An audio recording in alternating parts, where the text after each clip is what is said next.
ప్రియ దేవుని బిడ్డలారా, బైబిల్ చదవటం వినటం వల్ల మనలో విశ్వాసం పెరుగుతుంది. మన మార్గానికి త్రోవ చూపుతుంది. సమస్త జనులను శిష్యులనుగా చేయడి మత్తయి 28:19 వచనంలో దేవుని వాక్యం తెలియచేస్తోంది. తెలుగు బైబిల్స్ను ఆర్ఆర్కే మూర్తి గారు రీసెర్చ్ చేసి విశ్లేషణ చేసిన బైబిల్లోని ప్రతి అధ్యాయాలను వచనాలను వరుస క్రమంలో అనగా ఆదికాండం నుండి ప్రకటనా గ్రంథం వరకు ఇవ్వబడుతుంది. ప్రతి ఒక్కరూ ఆధ్యాత్మికంగా విశ్వాసంలో బలపడి మీ జీవితంలో ఎదుర్కొంటున్న సమస్యల నుండి విడుదల పొందండి. ప్రతి ఒక్కరూ మీ దీవెన టీవీని సబ్స్క్రైబ్ చేసి ఈ వాక్యాన్ని లైక్ చేసి మీ మిత్రులకు బంధువులకు షేర్ చేయండి. దేవుని సువార్తను ప్రకటింపబడుటలో మీరు పాలిభాగస్తులు కండి. సోదరుడా, సోదరి, మీ బైబిళ్లు తెరవండి. నిర్గమకాండం 24వ అధ్యాయం ఈరోజు మన పాఠం. 1 నుండి 8వ వచనం వరకు ఇశ్రాయేలీయులు దేవుని నిబంధనను పునరుద్ఘాటిస్తున్నారు. దేవుడు మోషేతో అన్నాడు, మోషే, నీవు నన్ను సమీపించాలి. అహరోను, నాదాబు, అబీహు 70 మంది పెద్దలు ఎక్కి రావచ్చు గాని వారు దూరంగా సాగిలపడాలి. మోషే దేవుని మాటలన్నిటినీ విధులన్నిటినీ ప్రజలకు వివరించి చెప్పాడు. ప్రజలందరూ ఏకకంఠంతో అన్నారు, యెహోవా చెప్పిన మాటలన్నిటి ప్రకారం చేస్తాము. మోషే దేవుడు చెప్పిందంతా రాశాడు. కొండ దిగువన బలిపీఠమును కట్టాడు. 12 గోత్రముల పేరట 12 స్తంభాలు నిర్మించాడు. యువకులు దహన బలులు, సమాధాన బలులు అర్పించారు. మోషే వాటి రక్తములో సగము తీసుకొని పళ్ళెములలో పోసి ఆ రక్తములో సగము బలిపీఠము మీద ప్రోక్షించాడు. మోషే నిబంధన గ్రంథమును తీసుకొని ప్రజలకు వినిపించగా వారన్నారు, యెహోవా చెప్పినవన్నీ చేస్తూ విధేయులమై ఉంటాము. అప్పుడు మోషే రక్తమును తీసుకొని ప్రోక్షించి అన్నాడు, ఇదిగో, ఈ సంగతులన్నిటి విషయమై యెహోవా మీతో చేసిన నిబంధన రక్తమిదే. శ్రోతలు వింటున్నారా? మోషే మధ్యవర్తిగా నిలువబడి రక్త నిబంధనను స్థిరపరిచాడు. బలిపీఠముపై ప్రోక్షించబడిన రక్తము దేవుని క్షమాపణను, దేవుని అంగీకారాన్ని చూపుతుంది. రక్తము ప్రజలపై ప్రోక్షించబడింది అంటే వారు దేవుని నిబంధనలో ప్రవేశించారని ధృవీకరణ. వారు నిబంధన ప్రజలయ్యారు. మోషే 12 స్తంభాలను నిర్మించాడు. అవి సాక్ష్యార్థమైన స్తూపాలు. ఇవి ఇశ్రాయేలు 12 గోత్రాలను సూచిస్తాయి. ఈ నిబంధన ఈ 12 గోత్రాలతో చేయబడింది. నిర్గమకాండం 24వ అధ్యాయం 9 నుండి 18వ వచనం వరకు మోషే కొండమీద దేవునితో ఏకాంతంలో ఉన్నాడు. ఇశ్రాయేలీయుల దేవుణ్ణి వారు చూచారు. ఆయన పాదాల క్రింద నిగనిగలాడే నీలమయమైన వస్తువు వంటిది, ఆకాశమండలపు తేజము వంటిది ఉన్నది. ఇశ్రాయేలీయులలో ప్రధానులకు ఏ హాని కలగలేదు. వారు దేవుణ్ణి చూచి అన్నపానములు పుచ్చుకున్నారు. యెహోవా మోషేతో అన్నాడు, నీవు కొండెక్కి వచ్చావు, నా వద్దకు రా. అదిగో అక్కడే ఉండు. నేను రాసిన ఆజ్ఞలను, ధర్మశాస్త్రమును, రాతి పలకలను నీకిస్తాను. ఇదంతా నీవు వారికి బోధించు. అప్పుడు మోషే, అతని పరిచారకుడైన యెహోషువ లేచారు. మోషే దేవుని కొండ మీదికి ఎక్కాడు. వెళుతూ పెద్దలతో అన్నాడు, మీ వద్దకు మేము వచ్చే వరకు ఇక్కడే ఉండండి. అహరోను, హూరు మీతో ఉన్నారు. వ్యాజ్యమేదైనా ఉంటే వారి దగ్గరికి వెళ్లవచ్చు.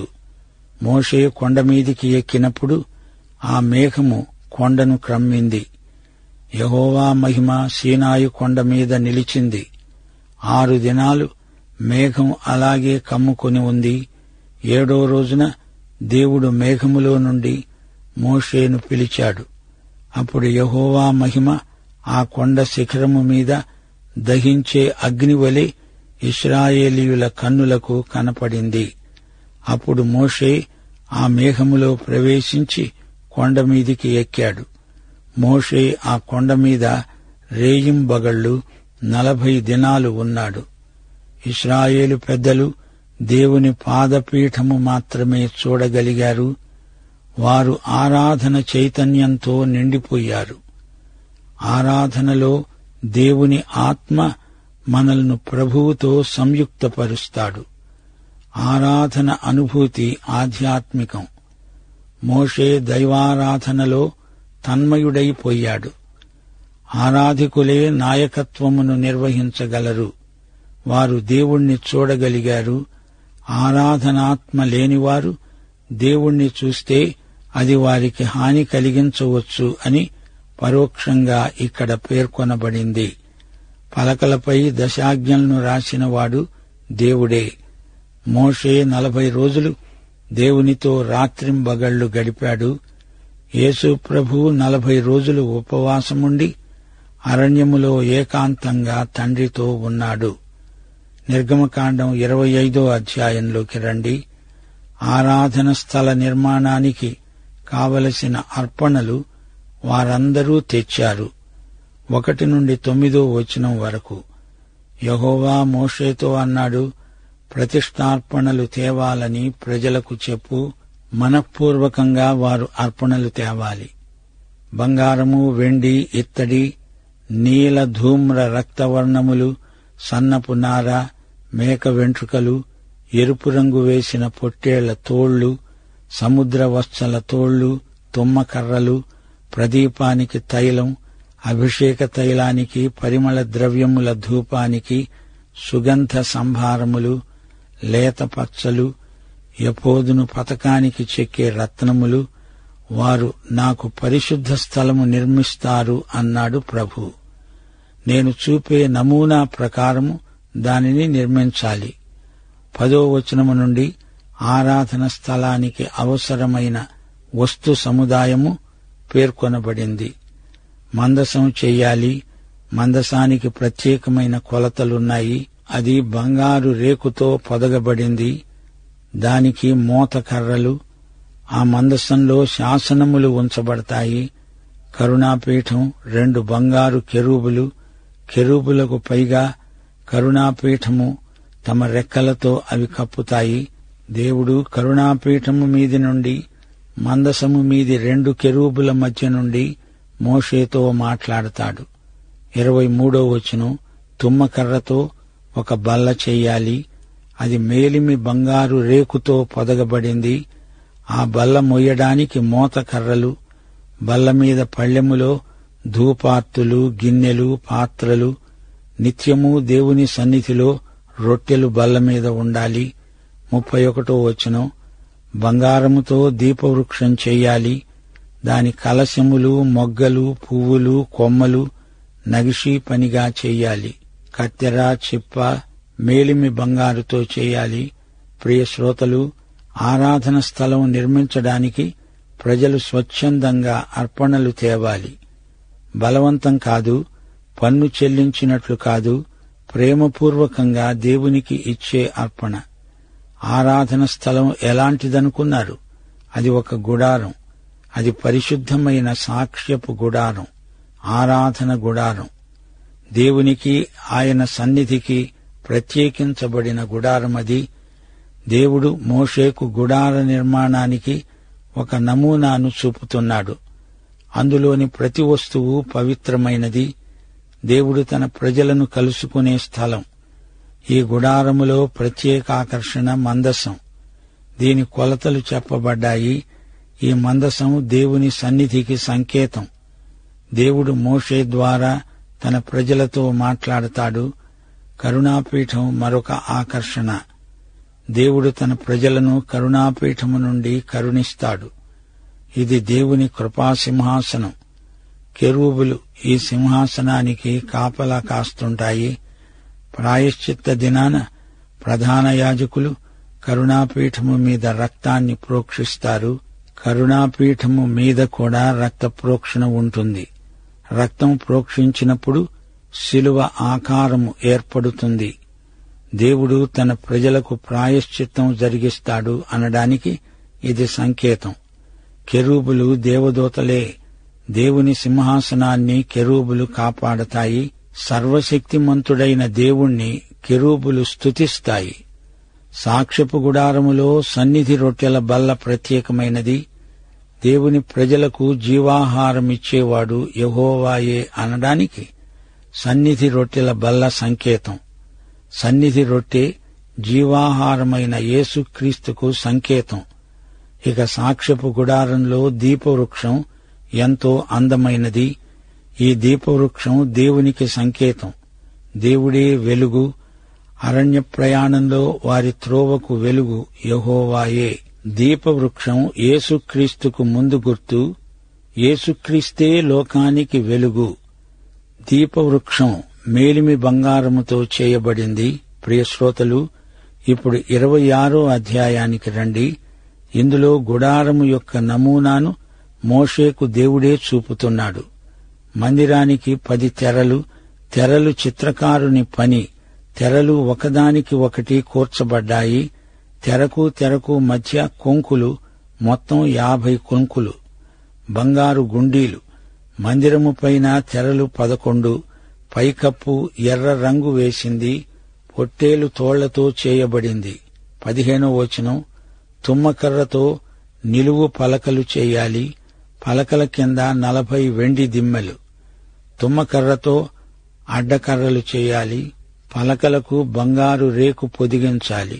30వ వచనం, కొండమీద నీకు కనపరచబడిన దాని పోలిక చొప్పున మందిరము నిలువబెట్టాలి.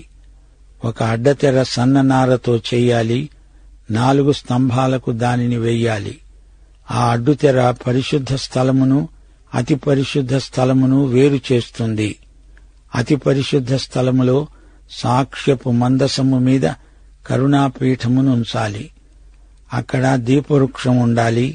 ప్రియశ్రోతలు వింటున్నారా? ఈ గుడారములోని తెరలు ఎంతో విలువైనవి. గుడారము పైకప్పు పొట్టేళ్ల చర్మముతో చేయబడింది. ఈ తెరల నిర్మాణం విచిత్రమైనది. ఇందులోని పలకలు, వాటిని అమర్చిన దిమ్మెలు ఎంతో నగిషీగా చేయబడినవి. 33వ వచనం, అతి పరిశుద్ధ స్థలం పేర్కొనబడింది. ఇక 27వ అధ్యాయంలో బలిపీఠం ఎలా నిర్మించబడాలో చూపబడింది. బలిపీఠము తుమ్మకర్రతో చేయబడింది. అది చచ్చౌకముగా నిర్మించబడింది. బలిపీఠము ఇత్తడి రేకుతో పొదగబడింది. బూడిద ఎత్తటానికి కుండలు, గరిటెలు, గిన్నెలు, ముండ్లు, అగ్నిపాత్రలు చెయ్యాలి. ఈ ఉపకరణములన్నీ ఇత్తడితో చెయ్యాలి.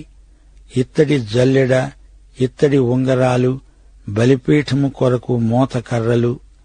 9వ వచనం, మందిరానికి ఆవరణము ఏర్పరచాలి.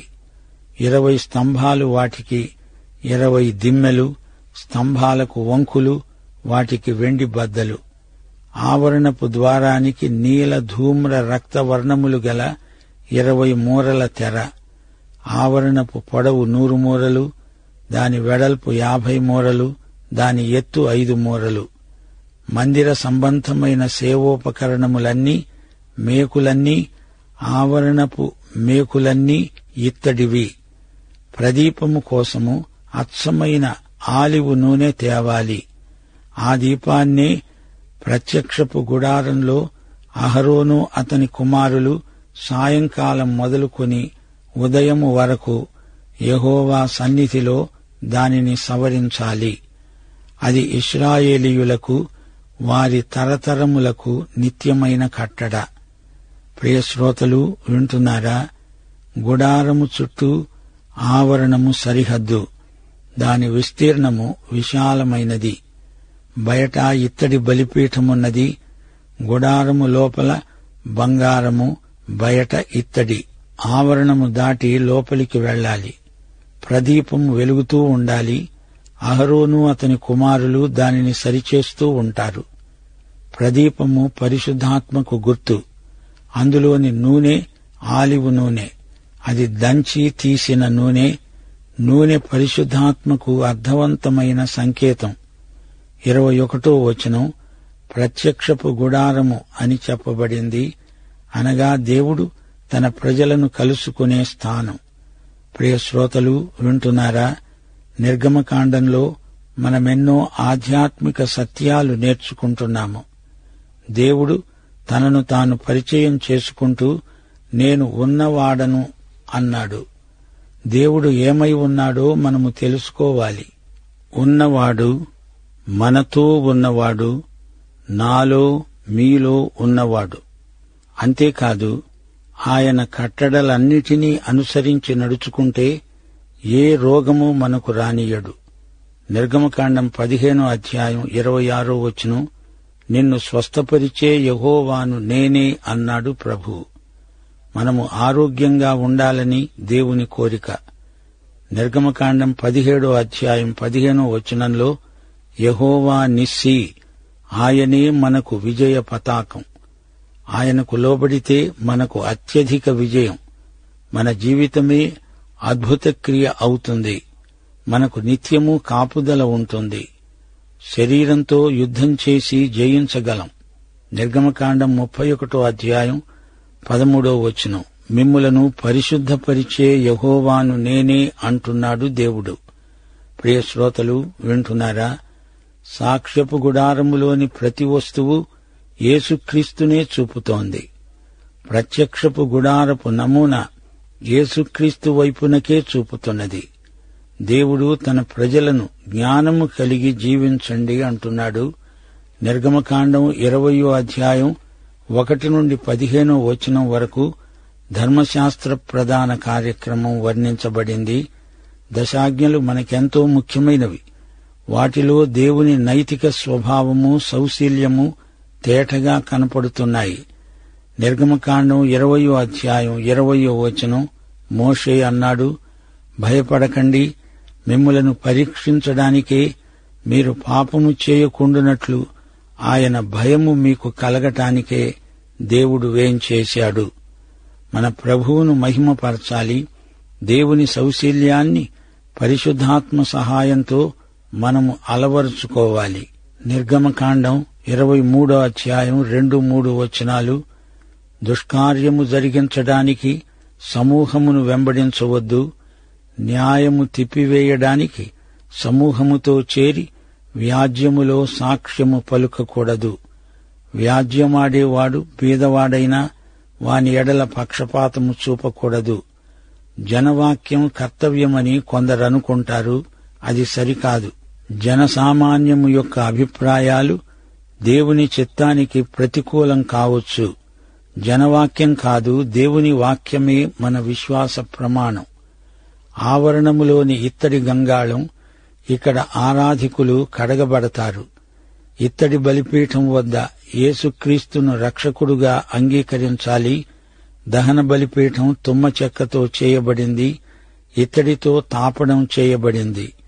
బయట ఆవరణం, అందలి వస్తువులు ఇత్తడి, వెండి, లోహాల సమ్మేళనం. రంగులు కూడా మనకెన్నో పాఠాలు నేర్పుతాయి. నీలిరంగు, ఎరుపు, ఊదా రంగు సూచించే ఆధ్యాత్మిక భావాలు మనకెంతో ఆశ్చర్యము గొలుపుతాయి.